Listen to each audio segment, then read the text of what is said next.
आज सुबह 5 बजे जब दिल्ली एनसीआर में जबरदस्त बारिश हो रही थी तो उस वक्त टर्मिनल 1 आईजीआई एयरपोर्ट पे एक एक्सीडेंट होता है और हमारे ठीक पीछे आप ये जो स्ट्रक्चर देखेंगे जो मलबे में अब तब्दील हो गया है, ये असल में लोहे के पिलर के सहारे एक छत बनाई गई थी। T1 एयरपोर्ट का ये स्ट्रक्चर है जो दिखने में बहुत ही खूबसूरत लगता है, लेकिन अब उसकी स्थिति आप देखिए, बारिश के कारण पूरा वो भरभरा के नीचे आ गया, जिसकी वजह से एक व्यक्ति की मौत हो गई है और 3 से 4 लोग इसमें घायल बताए जा रहे हैं। अब सवाल ये उठता है कि इन पिलर्स को जब आप देखते हैं, इसमें जिस तरह से जंग लगा हुआ है, क्या उसकी वजह से ये पूरा एक्सीडेंट हुआ या कोई और वजह थी? ये तमाम सवाल फिलहाल बने हुए हैं। आज तक ने देश के civil aviation minister Rammohan Naidu से बात की और इस बातचीत से जो बड़ी बात निकल के आ रही है वो ये है कि 2009 का ये स्ट्रक्चर है, यानी कि 2009 में ये पूरा का पूरा जो छत नुमा स्ट्रक्चर आप देख रहे हैं वो बनाया गया था।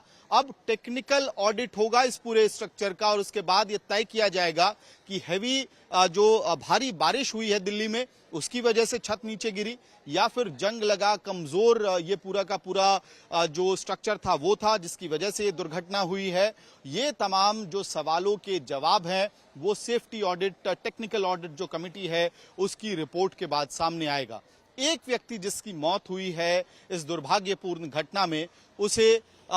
20 लाख रुपए का कंपनसेशन दिया जाएगा और इसके साथ साथ जो लोग घायल हैं उनके लिए भी मुआवजा तय किया जा रहा है। अहम बात यह है कि अलग अलग कमेटियां क्या बनाई जाएंगी इसके सेफ्टी ऑडिट के लिए, ये सवाल भी हमने राममोहन नायडू से पूछा तो उन्होंने कहा कि डीजीसीए तो इसको देख ही रही है, इसके साथ साथ एक और कमेटी बनाई जा सकती है जो इस पूरे मामले की जांच करेगी। इसके साथ साथ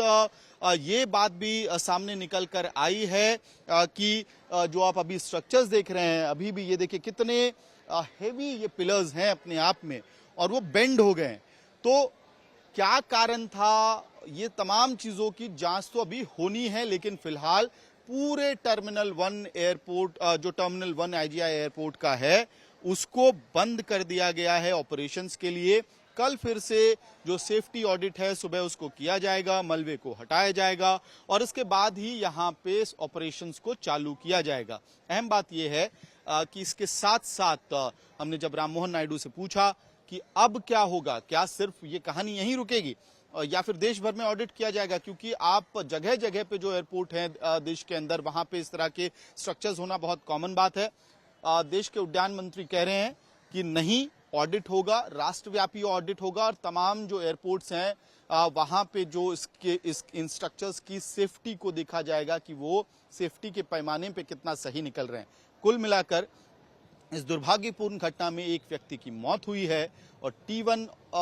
का जो ऑपरेशन है वो कल से ही शुरू हो पाएगा और इसके बाद कई सारे सवाल उठ रहे हैं इस तरह के स्ट्रक्चर्स पे और संभवतः अब हम उम्मीद कर सकते हैं कि जब सेफ्टी ऑडिट दिल्ली और देश के तमाम बड़े एयरपोर्ट्स पे होगा तो स्थिति में सुधार आएगी। वीडियो सहयोगी मनीष बिधूड़ी के साथ मैं अमित भारद्वाज, दिल्ली आज तक।